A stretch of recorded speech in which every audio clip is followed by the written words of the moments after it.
Hi, I'm Mac McCarthy, and I help people with their breakups. And today we're going to get into no contact tips to get over your ex or to let your ex go. Me personally, I'd rather let your ex go, and it's a bonus if they come back. So, a lot of times when you're in no contact, you're desperately hoping that they come back. You're using this as a strategy for them to come back to get their attention. But really, if you're doing it right, it'll just be a bonus if they came back. And then you have the right to say yes or no. You have the right to say, I'm in or I'm out. You know what? I don't think the relationship was good for me either. That's the ideal thing. Now, I've been doing this a long time, and people that come into no contact, they just think it's no contact, but they don't really have an idea of how to cement it into their head of why it's good. Okay, so this is 6 years of experience here, and it never gets old to suggest no contact because a lot of times it's your only choice. Why is it your only choice? Because negotiations are off, things have gotten too dirty, too bad, too crazy, and you really have no other options unless you want to lose dignity and pride, be a stalker, be an idiot, follow them, on and on and on, right? Nalini, I decided to let him go for my own self worth. Well, kudos and bravo. So, no contact tips. Please put it in the comments if you have some tips for this. But this is one of those things, it seems really easy, right? To understand. Oh, I just will go no contact.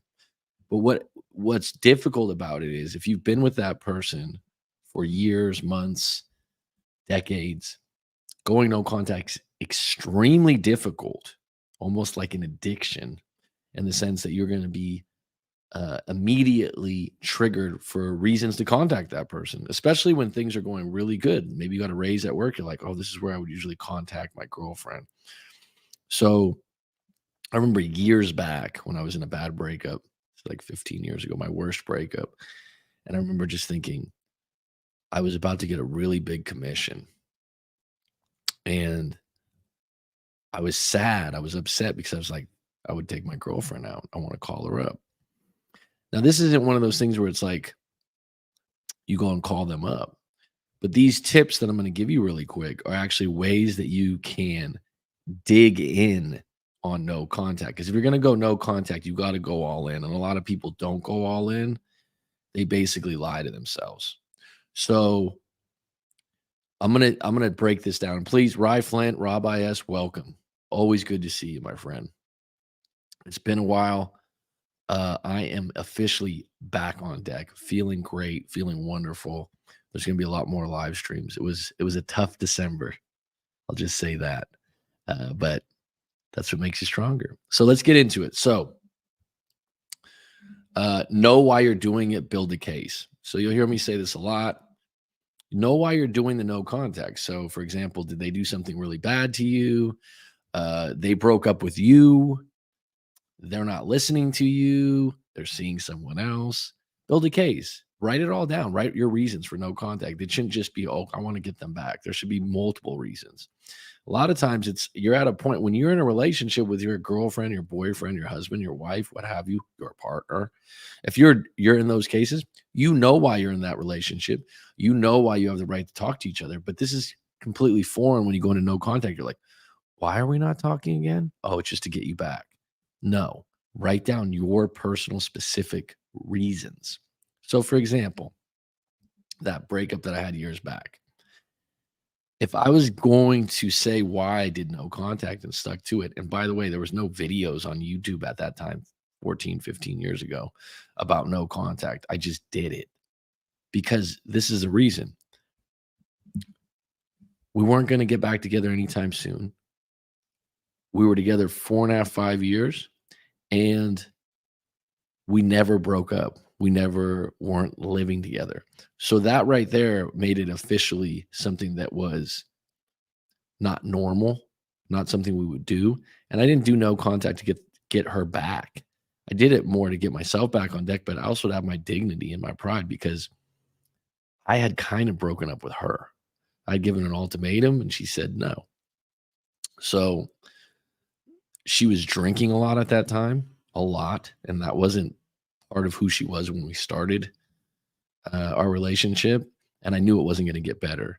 She was also flirting with some guys at work, which wasn't part of the scene when we had first gotten together. So I had some clear reasons why I was in no contact. I was bitter. I was upset. But what I didn't realize during no contact is how much I would miss her and want her back. That being said, that held me in no contact because I knew the person she is now, she likes this new her. And this is a lot of times there's an identity change in someone during a breakup where they, for example, they never were a drinker before and now they are. They've been hanging out with single friends. They got a new job. They got an inheritance. The list goes on. But that's not the person you met and you don't like that person or you don't like the way they're behaving. You're probably not going to change that if they like it. This is a reason to build a case for no contact because what you consider the things you liked about that person are no longer there. So what are you chasing? Number 2, write out why you'd contact them and how you think that would go. Okay? So this is a really good reverse way. Why would you contact them? Don't contact them, but why would you? And if you're going to contact them, what would you say? Because a lot of times people are like, "Oh, I just want to call her. I just want to call her." It's like, well, what are you going to say? Oh, I don't know. I don't know. It's like, well, if you don't even have a plan on what you're going to talk about, you guys have been broken up, and it hasn't been a long time since you've been broken up, then don't contact them. Dig into your case. What's your real intentions? Number 3. Why do you really? Oh, I just want to let him know that he has some stuff over here, and maybe we can get dinner. Okay. Really, a lot of times people's real intentions are, I hope that they just melt and come back to me. People usually don't go from 0 to 100, 100 to 0. They go, and that's what happens in a breakup. You're together one day and the next day you're not. And it's hard to process, right? And so what you're doing is when you contact them, you're like, how do we just get back together? And for most couples, it's not that simple. Number 4, do you think you can talk to them into getting back with you? This is a great question because there are individuals out there that are impressionable, that a good line, or if the individual is highly attracted to you, just seeing you could melt them. It's possible. In a lot of cases that I've dealt with, it's not going to happen for these people. They're not going to talk them into it, especially if your partner was stubborn or they had good reasons to break up with you. Number 5, what kind of a person are they? Do they dig in on their decisions or do they go for pity cards? So a lot of times people that break no contact, they go straight for pity or gifts or cards or candies, right? And the reality is that a lot of people aren't attracted to pity, but some people will actually take you back for that reason. I would say the majority don't. And if they do, they don't find it attractive. They find it pitiful. And that's something that they respond to, right? So, did they reject you multiple times? This is a great question, right? Sorry, I skipped one. Do you feel like when you talk to them, you're trying really hard? This is a great question because a lot of men have this. You know when you try hard. You know when you're being out of character that's way different than when you were together. So when you were together, you didn't have to try hard. You just were you. That's when relationships are really good. That's a good relationship, right?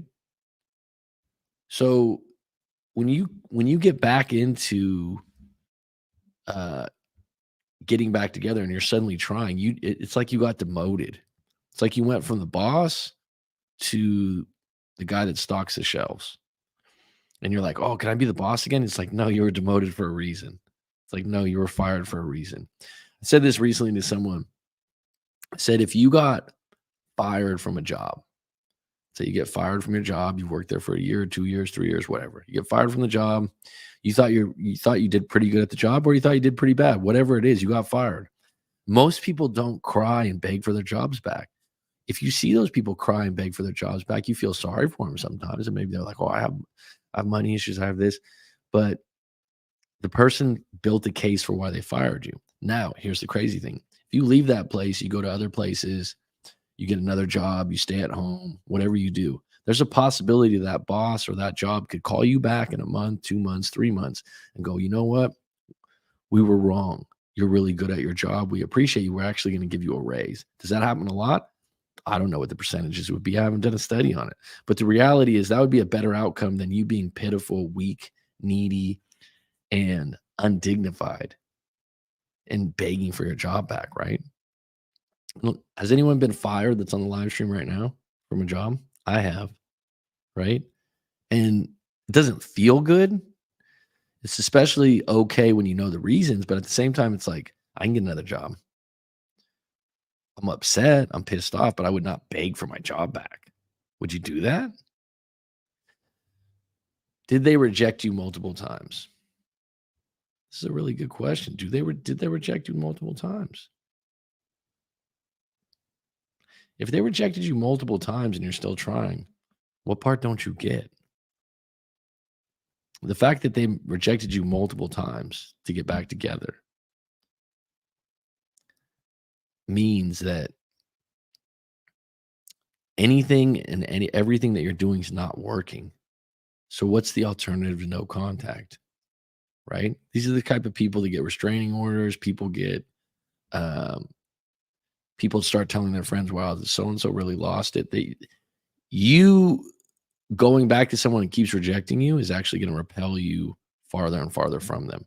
Number 8. Did they do something that was dirty to just hurt you? Now, this is a big one. So at the end of breakups, a lot of times there's a situation where someone could be hurt or upset and go for the kneecaps or do something extremely hurtful. For example, if they're seeing someone else and they air out, I've had a friend had this happen to them. They're seeing someone else and they take a post where they're outside of a shower curtain with another guy. It's like, even if you're going to see other people and you know your partner or your ex is going to see that and you think that'll be really clever and cool to hurt them that way, it's just a dirty move. It's just a dirty move. If they're doing things to hurt you post breakup, that's a big reason to be in no contact. And people get hurt for different reasons, but kneecap things are cheap. It's like, even though you have your reasons for breaking up, you don't want to hurt someone, do you? They're already hurt by the breakup. There's a lot of people out here that do this kind of stuff. Number 9, are they seeing someone else? If they're seeing someone else, if they're dating and they're all fired up about it, they're posting it online, what's the alternative to no contact? What's the alternative? They're not really an alternative, is there? I mean, what are you going to do? And the thing that gets me about that is that even if you got them back, you're still going to have this issue with them seeing someone else that you're going to have to cipher through and ask a bunch of questions about, never be completely secure. The relationship that you were trying to get back now just took 4 or 5 notches down because you're like, wow, you've been hooking up with another guy. Number 10, no social media, no social media, no social media. During your breakup, just stay off social media. You're hurting yourself every time. It's like drinking a poison chalice every time. Number 11, wouldn't it be nice for you to be able to let them go and check if the grass is greener while you do the same? Like, that would be the ideal thing, right? If you think about it, you don't want to be with me. You don't want to talk to me. Go ahead, see if the grass is greener. That'd be the ultimate approach. And everyone's going, well, that's harder than it seems, kind of, right? It is. But this whole situation is about perspective, right? How do you get the right perspective going into no contact? The perspective that a lot of people have is like, oh, I've seen these Coach Lee videos. Yeah, like they're really good. And I think this will get them back. It's like that perspective, you got to know why you're in it. But the ultimate thing is like, if you can pull out the chair from under them and go, no problem, go ahead and see how it goes. And no contact's doing that. All right. So we got the regulars on. Miss Rye Flint, Rob I.S., Guardian of the Gate. Petty Betty, always a pleasure. I'm sure you're really psyched that the Chiefs won. multiple rejections equals never words. Never works. Okay, gotcha. Consistency gets the girl sometimes. I don't know if that's always true. That's just what you want, right, Betty? A lot of women want a consistent guy. Women will talk about a guy that's been on them, or how should I say, not stalking, but jocking. And they'll tell all their friends. They'll be like, "Oh my god, this guy keeps calling me." They like it. So they'll suggest to other guys, like when they like a girl or they like a woman, "Hey, you know what? You should really be consistent. You should really try hard. You should fight for the relationship." But it's usually not that attractive. It's counterintuitive advice. I've been fired before. Wow. I'm not surprised, Betty Betty. Nice suit. Yeah, it's a little sport coat for you. It's a little bit cold out here in Northern California. So if you break someone's heart and they still wish the best for you, then you lost a good one. I don't know. You just got to know your reasons. Whatever, I went for the Niners. All right. So I did have a couple stories on deck. Been posting a few more shorts. Let me know what you guys think about that were taken from the live streams. So, Coach Mac, I've been in a breakup for 2 months now. I didn't just break up. I left out of the back door and told her I had family illness to tend to. I didn't even give her notice. I went to the airport and just left because I knew she wouldn't let me leave. I think she might have one of those disorders. Bipolar is what I think it is. I'm not sure. But her emotions when she gets upset can rise to a place I can't match. This is really becoming a common theme now that there's a lot of accusations about narcissism, bipolar, these different personality disorders, and these are real things. Um, the idea that you can just kind of talk your way out of it or diagnose it yourself is a little sticky. But on the flip side, if you're with someone that's emotionally unstable, so instead of going into, um, you know, all these clinical terms, right?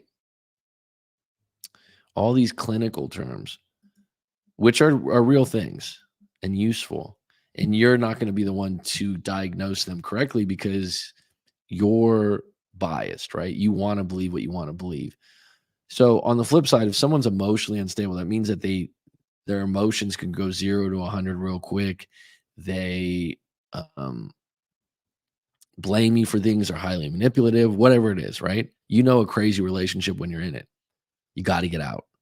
And sometimes, in these particular cases, if you're dealing with someone that's highly manipulative or bipolar or one of those things, sometimes you feel bad for the person, you feel guilty, or you're scared. In those particular cases, you do need to move out and move away. That's not advice I usually give direct, but when you're dealing with those kinds of people, I've seen this multiple times. She can get upset and start crying, then turn into a monster with nasty comments about me, things that are just plain hurtful. I've never had a girlfriend talk to me like this, but here's the thing. About 90% of the time, she's great. Well, 10% counts for a lot, right? When she's going for the kneecaps.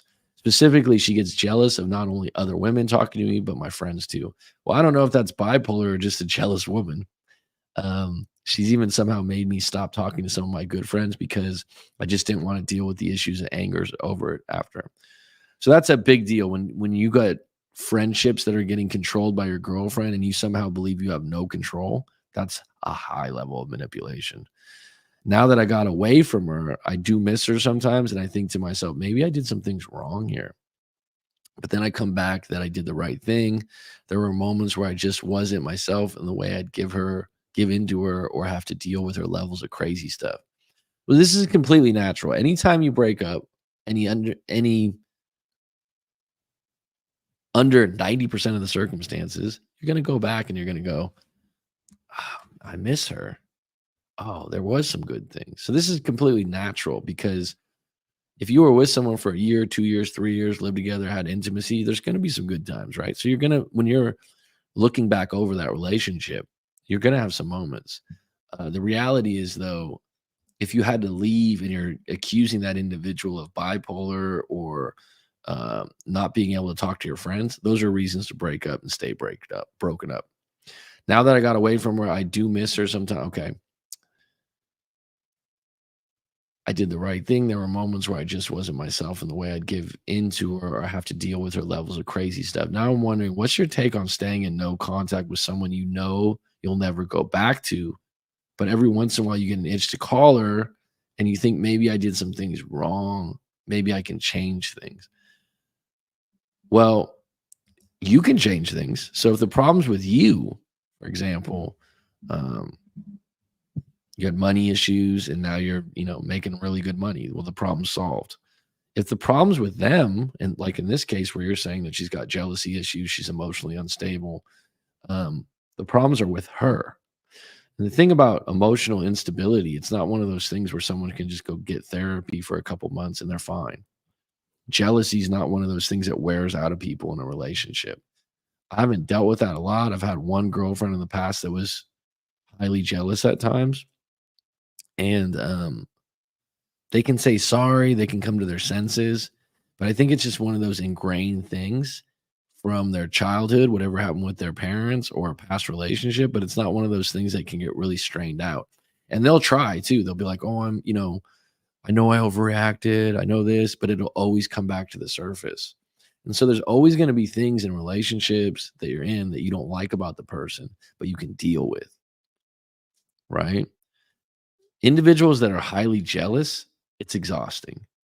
And especially if you're an outgoing, if you're an extrovert, if you like to mingle, if you have a lot of friends, it's extremely exhausting because you're going to have to sacrifice a lot of who you are. You're going to have to explain things that um, just aren't true. You're going to have accusations. It's just a bad situation to be in. So the idea that you're going to break no contact over the idea that you maybe can change some things, that's just you being at home on a Friday night going, "Oh, it'd be nice to hook up again. I really miss that intimacy." That's what you miss. Um, and it's completely natural, but I would say go back to no contact. There's a reason why you left. And let me add that she had sent me a recent text apologizing for all her wrongdoings. And we did break up about a year ago, and she did the same thing. And I thought, well, she's apologizing and being accountable. So let's get back together. So the interesting thing about that is, um,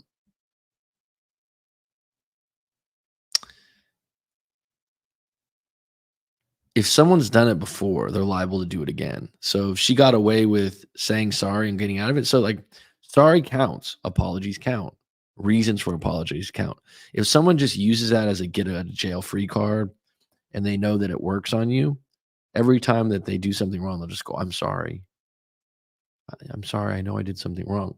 Now, if you had that, you accepted that a year ago and believed it, and now you're like, "Wow, the same behavior happened again." And now the same reactions happening again. So what you're doing is you don't realize that you're in the middle of a process and the process so that there's a pattern. So it's like, oh, she gets jealous, she accuses you of some stuff, you're not happy with it, it's bullshit. And then it goes too far. She calls you names, the list goes on, and then the next day or a week later or 5 days later she says sorry and then you guys get back together, you guys have some intimacy, the list goes on, right? You keep doing this. And now every time she gets jealous, she knows that it won't be the end if she just says sorry. And the reality is you're in the middle of that and you're like, wait a minute, situation's not changing. Sorry counts when someone actually makes a change. I'm cheesed out. Let me finish this story and I'll answer your question. No problem. Okay. And anyone else that has a question, go ahead and throw it up there. Let me just finish this story. And we in a while and can itch, or you think maybe I did something. I'm sorry, I lost my spot here. Now I'm wondering what's your take on staying in no contact with someone you know you'll never go back to, but every once in a while you get an itch to call her and you think maybe I did something wrong. Uh, and let me add, she sent me a text apologizing for her wrongdoings, and we did break up about a year ago, and she did the same thing. And I thought, well, she's apologizing and being accountable. So let's get back together. Now I'm 2 months out on this out the back door breakup, and I'm just wondering how to stay away. Well, writing a letter to myself right now, getting some coaching, getting some therapy on your own. Because what happens is when you're away, the we're creatures of comfort, right? So even though she's crazy, well, you didn't say she was crazy. She's bipolar. She has these issues. Um, you're comfortable because you know who she is. So your psyche's telling you, oh, if I go back out there dating, there's still some things I like about her. I'm not ready. That's completely natural. But the reality is, if you get back, she's going to have the same behavior over again. You're going to want to break up again. So even though you think she maybe needs therapy or coaching or help, you do. Because what happens is when you're with someone like that, a little bit of their crazy rubs off on you. And what they do is if they're highly manipulative, they actually change the way you look at yourself. So any of the put downs they put along the way, or the fact that they're like, said some things that you were defending that aren't true, those are still stuck on you a little bit. So if you get out of one of these relationships with someone that's emotionally unstable, accusational, crazy, right? Instead of me going into all these other disorders and stuff like that, let's just say it's craziness, emotional instability. Okay. Now I'm 2 months out. All right. I'm just wondering how to stay away. Just don't call. I get it. Blocker. I get it. Any other tips to really cement my not going back to her? Well, I just went through those tips in the beginning of this live stream, but I would say that writing out your reasons for breaking up with her, like number one, she accused me of such and such. Number two, she didn't let me talk to my friends. Number three, you need to build a case why you're in the breakup. Because what happens is when you 2 months out and you're feeling like you need some intimacy or you're feeling lonely, this is when your psyche or your ego says, hey, we can call her back, right? You got to have that list of things and those reasons why. I'd also, like I said, in your particular case, if you've dealt with this kind of individual, then get some coaching or some therapy to reinforce that you're doing the right thing.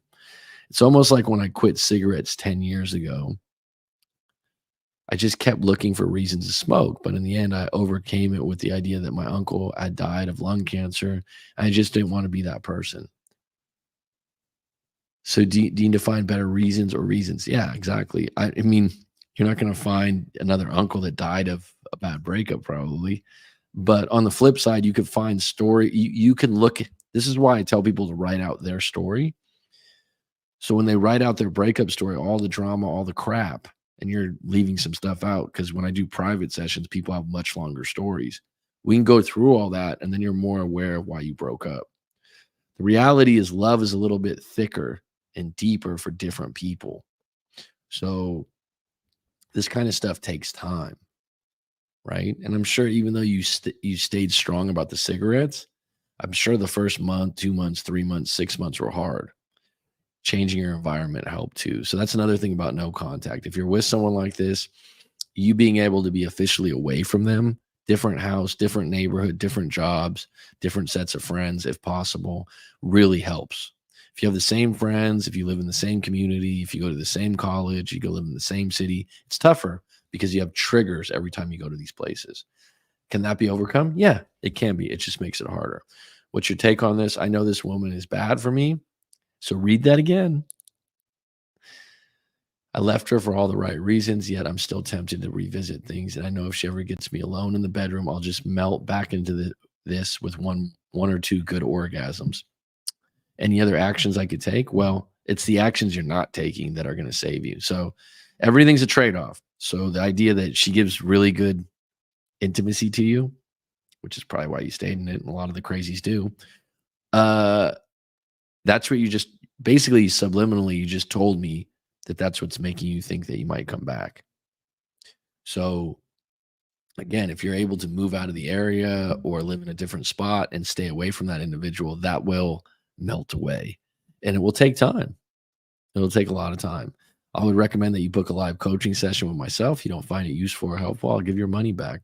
But you need to really unpack and get to the bottom of why you're staying in this. It's okay to have reasons to maybe contact her or maybe want her back for a moment or for an hour or for a reason. But the reality is you did the right thing, it sounds like. All right, I'm cheesed out. What does that mean? I'm cheesed out. That can mean many things, my friend. How do you feel about people that ask questions but then leave your message unread but still watches your social media stories? I mean, me personally, um, and this is a personal question for individuals, right? So it's like how much weight and stock do you put into social media, right? So if you're talking about just messaging, like texting, like WhatsApp or just in your DMs, that's one thing, right? To be left unread can feel like you're being ignored. Now, here's the thing. Is that just that person's nature? Is the person really busy? If the person's a doctor in an ER unit, they're probably not going to read their messages for 8 hours. I'd hope. I hope people aren't texting while they're operating someone on the ER, right? So I would say that you got to put that in the perspective of the individual you're dealing with.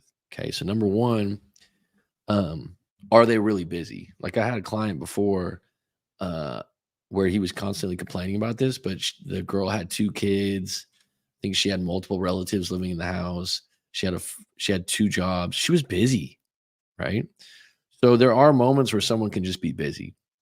Number two, maybe they're just not that interested in you, and you got to take that on the chin and go, all right, why am I complaining? If you went to a coffee shop, right, and you probably had this happen before when you're at a restaurant and you're trying to get service or something, and you get ignored, or they're just not helping you, or they're putting you to the side. You'll just leave, right? But some people out there will sit there and go, "Oh my god, I can't believe we're doing this. Oh my god, I can't believe we're doing this." It's like, where's your power in the situation? Your power in the situation is goes, "I don't deserve this. I'm going to leave. There's other coffee shops." It's like if you're, I don't know if you're a female or a male, or who you're pursuing, but if this person's leaving you unread and you don't like that, just stop communicating with the person, but still watches your social media stories. Now, this is a big one for a lot of people out there. Who fucking cares? Sorry, but watching social media stories at this point, it's not it's not as big as you think. Oh my god, they saw my Snapchat. Oh my god, they saw my story. I mean, there's so much video that we watch throughout the day that, yeah, it might be significant for 10 seconds or a minute, but people don't spend that much time on it. The ironic thing is more people think about the people that watch their stories than the people that actually watch the stories. Does that make sense? I don't think it did completely for some of you out there. But monitoring when someone watches your social media stories, okay? There's a lot of people that do this. You'll have no idea what it means to them.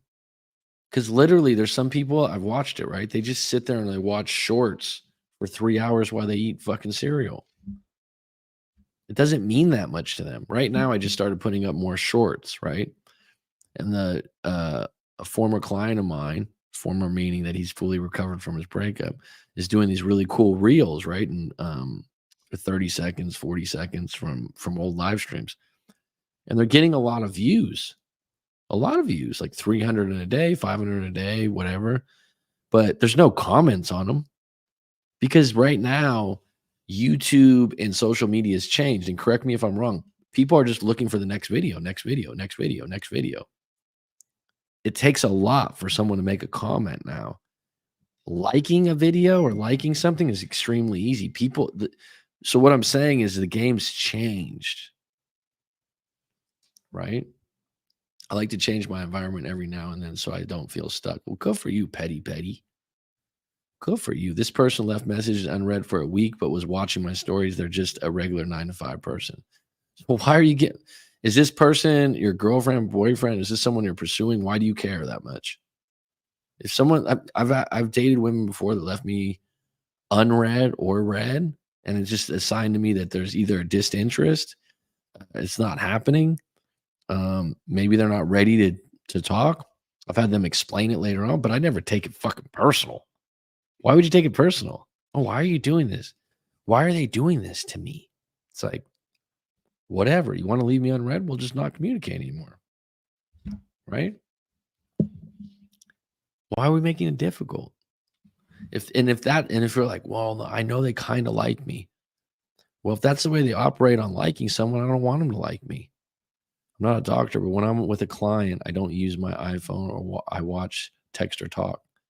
Well, you need your hands, don't you?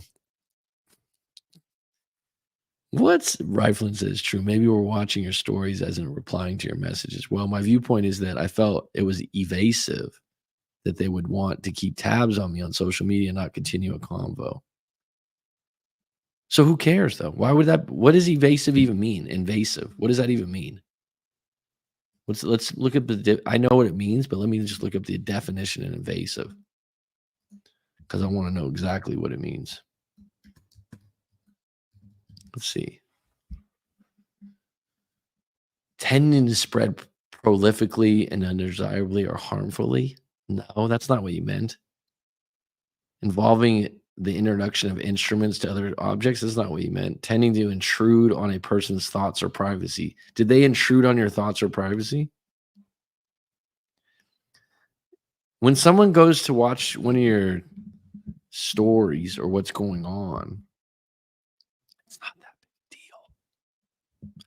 I have a YouTube channel and someone watches. I think there's like I don't know how many views because I have 1,000 videos, right? That big a deal if someone sees my videos or not. Some people don't like them.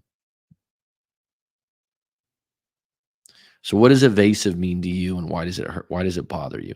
Why aren't you able to go, this person's not reading my messages, say la vie. This person's watching my stories, but not reading my messages. Now, if you want to get more specific, I can bring you on live with no camera and we can ask you some questions and we'll get a little deeper.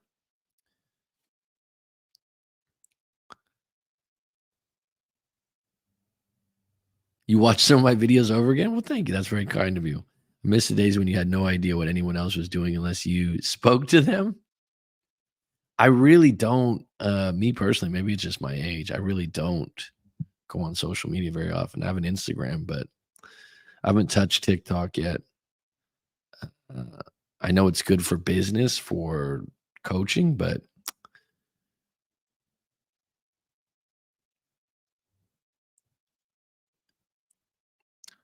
and the thing is like even if someone watches your story or even likes your story,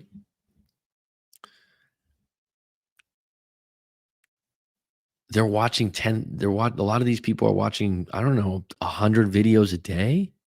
And guess what gets to the top? The one that emotionally stimulates them the most.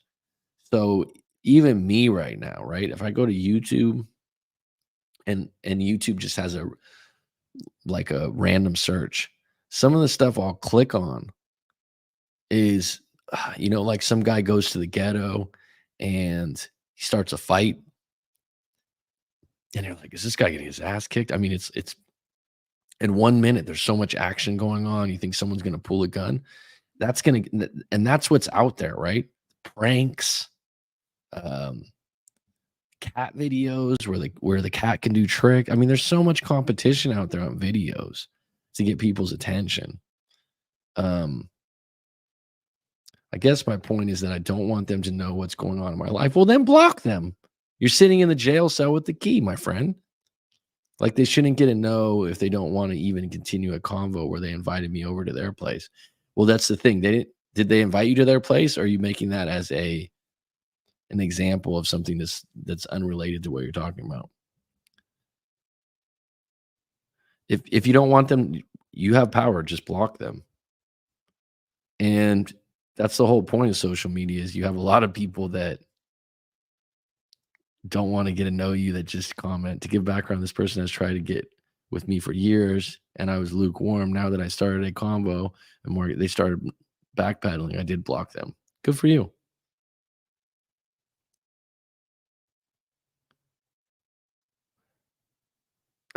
Well, I mean, in your opinion, they've been wanting to get with you for years and I was lukewarm. But now you're upset. The last thing they said before I responded and they left me on unread. Bottom line, they could be bit like here's the thing that you don't realize about read and unread. Okay. Number one, someone can have a medical problem. Number two, someone can have a death in the family. Number three, um, there's all kinds of reasons that you're not considering that aren't personal. Okay. So there's the four agreements out there. It's probably the best self-improvement motto book in the world. And basically it's tell the truth, don't take things personal, don't make accusations, and always do your best. The don't make accusations and or don't make assumptions and don't take things personal. So I just say like that's a superpower, right? The idea that they wanted to get with you for years, that's your perspective. And now they're lukewarm. Timing's everything. Don't be surprised in 2 or 3 months that they start watching your videos and start a conversation again. But how are they not busy enough to be active on social media? How are you asking that question?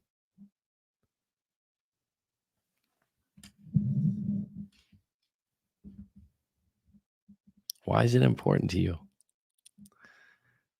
Why is it important to you? Because you're acting like you're kind of not that interested in them, but you are now.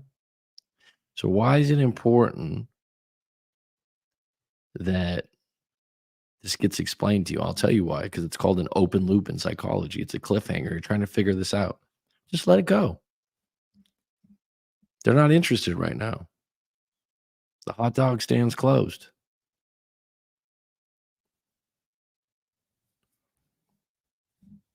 And that's the thing. Right now, something's going on in their personal life, fine.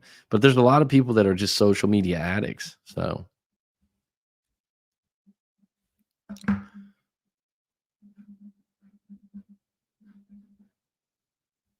if you want to come on the live stream, I'm cheesed out. We can talk about this a little deeper. I'll give you a link. All right. I'm going to go to,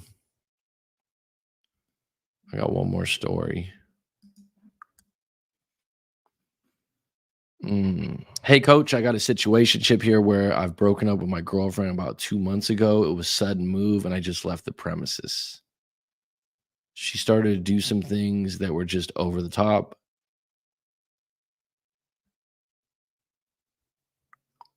Just lost my thought there. She started to do some things that were just over the claiming that she gets emotional and loses it. And that's how women are. I'm embarrassed to say she got physical with me. And I just can't accept that, even with an apology of I'll never do that again. Well, if someone gets physical with you, you have to have your boundaries on that. And there are women out there that get physical with men. That's absolutely true. I moved out immediately and let her stay in my condo, which I own. So that was a choice. And I would add for a lot of people out there, that might be a good choice for you if you had to get out right away and you were scared for your life, possibly. I then told her she needed to move out because I had a friend renting it, and she demanded that I give her money to get her own place. This is where it would have helped if you probably made a police report. I agreed because she really does have no money, and as a girlfriend, minus the crazy moments, she was great. She did a lot for me and always kept the apartment neat and tidy. She asked that I pay her rent for 1 year because she was a stay-at-home girlfriend that I took care of completely. Well, that's a choice. I'm laughing about it, but the ironic thing, there's some benefits in a stay-at-home girlfriend. I'm sure you're okay with it. It sounds like you got money and that you're fine with it. The conflict there was that I know she needs my income to get by. So here's the thing. If you're with an individual that's financially dependent on you, okay, when you do when you do break up, they lost their job. Okay, so that's like they lost their job. So it's double harsh. And what you'll think is, oh, you just care about money. It's like, no, you train them to be that way. You're their source of money. That's a real thing. It's okay. Maybe there's some women out there that support men. The person that breaks up, if you're, for example, if someone's living, I've seen this numerous times. If you're living together and one person controls the house, it's not even always like this guy owns the condo, right? It can be like it could be your family's house, right? I've seen this recently where someone had their boyfriend living with them and they were living at her aunt's house, but she's in control of the premises, right? But the guy and her would break up and make up, but he would never leave. So when she wanted to break up with him, he wouldn't leave. You know why? He's got a free place to stay. So that creates some problems in a relationship when you do want to break up, when someone is dependent on you financially or otherwise. And that's when breakups get really desperate and dirty because it's not just about love anymore. It's like, where am I going to stay? The jobs and her skills are extremely limited outside of being a good homemaker. Well, homemaker counts. Laundry, dishes, ironing, and the bathrooms were always clean. That counts. There's a lot of guys that would appreciate that. Having lived with a girlfriend that was completely messy and dirty before, this really appealed to me. So I tried that. I'll take care of you, but this bout of physical abuse, which ended with crazy threats, then followed the next morning with, I'm sorry. Sorry wasn't enough. Well, good for you. I'm just going to give you a standing ovation on that because sorry isn't enough if she got physical with you. And if she got physical with you once, she'll get physical with you again if you don't stand up for yourself. I left. Now, 2.5 months later, she wants her rent money and her car payment. I never told her how long I'd pay for it when I got her out of the house, but in my head, I thought 3 months is fair. The problem is last month, she sent me a string of nasty texts after I sent her money, then asking for more. Well, she's just trying to control the situation. So, um, you you handle this in your own way, right? There's no playbook like, oh, you do this, this, and this. Um, this is a result of when you financially take care of a partner. When you break up, things get really messy because if you're not going to take care of them, this is why we have divorce court and proceedings where you're going to have to pay the individual out because you don't want people in the streets. So, um, how you proceed now, if you don't want to continue to give her money, you're probably going to have a good talk with her for her to stop calling you, or you could just block her on the phone. She's out of the house now, right? Now this month, okay. The fact that she's going to send you nasty texts after you've helped her out, she's just punching holes to see if that works. I gave her money, then blocked her. Good move. I didn't give her money for her nasty text, but to keep my word, which is important to me. Now this month, she sent me sweet text saying how much she misses me and loves me still. Yeah, because after you blocked her, and by the way, how does she sending you text if you blocked her? How sorry she is from the bottom of her heart. Well, she's trying to get her place back on the team and she's trying to get her money back. I really appreciate that, but found it ironic that this came after I sent the money this month. So we talked and she love bombed me for an hour, then told me that she was such a bad person, to which I said no. And I told her I loved her and forgave her, but I know we won't get back together. And next month, I won't be giving her money again. I gave her this last month's money because I wanted to keep my word. And I told her if she moved out that I would pay her bills for a few months. We didn't clarify how many months, but I feel good giving her 3 months. Well, a lot of people out there would think you're nuts, but if you feel good giving her 3 months, it's your pleasure, it's your money, go ahead and do it. Now stop. Stop. Because it's no longer your pleasure. And the longer you do this, now you're training her on what to do to get money from you. Right? We didn't clarify how many months, but I feel good giving her 3 months. Buddy thinks I'm nuts. I'll cut it off from here and having time to reflect on our recent conversation. I realize how manipulating she is. I mean, if we were living together still or I was nearby, we would have hooked up and she would have had me around her finger again. Well, you know your kryptonite then. I'm wondering how do I stay away from an ex that crossed my boundaries with abuse and I got out of it, but sometimes I think maybe I could forgive her and take her back. It's very similar to the last story that it's completely natural to be in no contact, to break up, to do it for the right reasons, and then have second thoughts. The reality is when you write this out, when you hear me talk about it, you should double stamp why you're out. The idea that you got away, you moved out, it's going to be much easier 3 months out for her to dissipate. And guess what? She's going to meet someone else that'll take care of her. Okay. You just give her the opportunity. My buddy, my buddy thinks I'm nuts. Well, your buddy's not you, so don't live by his standards and morals. I'll cut it off from here and having time to reflect on our recent conversation. I realize how manipulating she is. I mean, if we were living together still, I was near. Okay. I'm wondering, how do I stay away? Lost my train of thought here. I think maybe I could forgive her and take her back. Don't do it. That's direct advice. She even said she learned from all this. I don't believe her. If you don't believe her, you don't trust her. If you don't trust her and you live with her and she's hit you and she asks you for money, there's just those aren't just bad things. They're horrible things in a relationship. They're dangerous. But how do I stay the course and keep my distance? There were so many things about her I liked that I don't know if I can find another one like her. Well, you will never find another one like her because she sounds like a real piece of work. What you can do is maybe find someone um, equal or higher value. You just need time to dissipate this. If you're worried about her knowing where you live, perhaps rent out your condo, make a police report. But the idea that you'll never meet another one like her, of course, every human being is one of a kind. Every one of us, right? We're all a little bit different in a different way. There might be similar looks, there might be some twins out there, but everyone's a little different. So the idea, oh my God, I'll never meet another one like this. Yeah, you're right. Maybe that's a good thing. She hit you. She's been getting a lot of money from you. It's not that difficult to find women out there that want to be a homemaker and you're going to take care of them. If that's your pleasure to do so, there's ones out there. Take your time, lick your wounds, stay in no contact, book a live coaching session with myself, and we'll unpack this a little deeper. All right, let me get into this. Anyone with some closing questions right now? I'm getting a little parched and a little bit hungry. What's a stay-at-home girlfriend?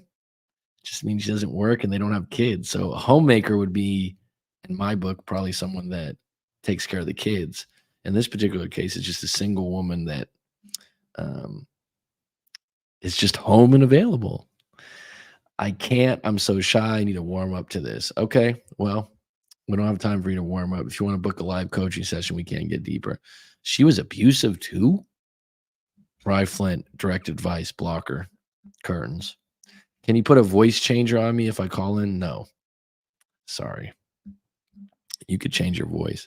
It's funny. I had to call my bank today for something, and I got a live person. It wasn't a machine, and her name was Alexa.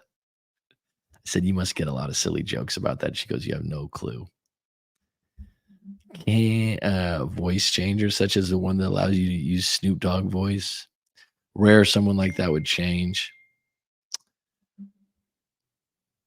All right, folks. Any closing thoughts or closing questions? We got 7 on deck.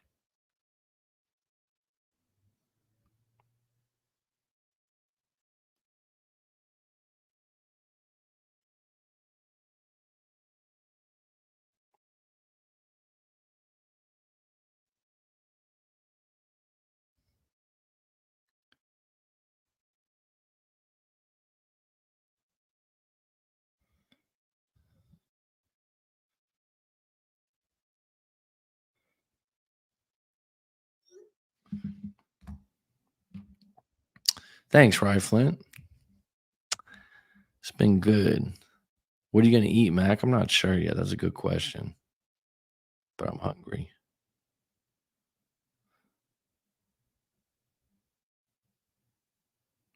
Any topics you guys want me to touch on in the future here?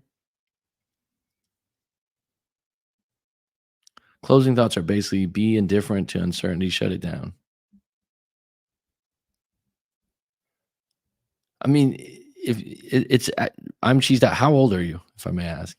I mean, the idea that someone leaves you unread, and I'm not saying this like this is extremely common for people to take this personal because so many people put so much stock into text and phone.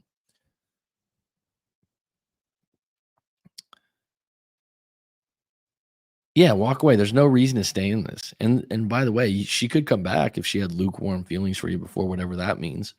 Um, unread, not unread. Yeah, big difference, right? Bottom line is she's not interested at this time. And if you really wanted to call her, call her.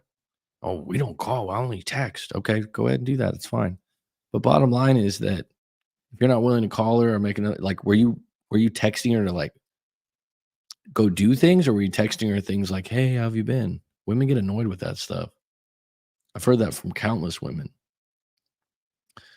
Um, could have been your approach, but it could just be she's talking to someone else. It's bad timing, and that's all right. That's okay.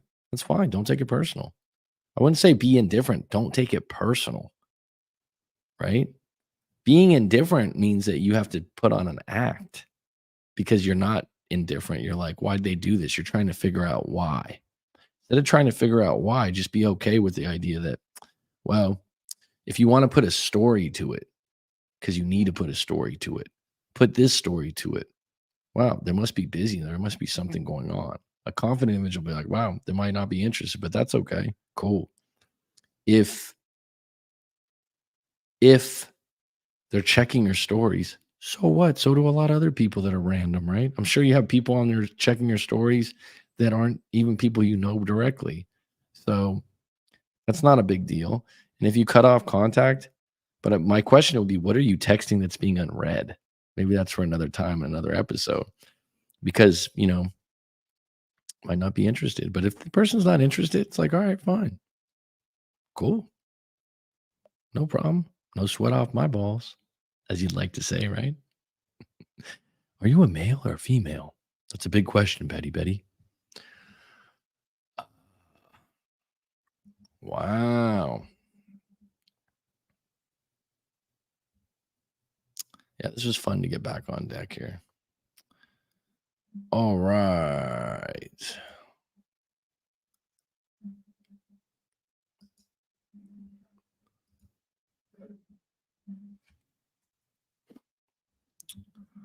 And you know what? There's been a lot of the other thing I would say is there's a lot of people that have this issue now where they're on the cliffhanger. They're like, why are they doing this to me? Be okay with not knowing why. I've had it happen in dating before where you're like, wow, they're not responding to my text. Okay. Are you capable of meeting someone to equal or higher value? Absolutely. A lot of fish in this sea. All right, folks, take care. It's been good. It's been grand. It is curtains.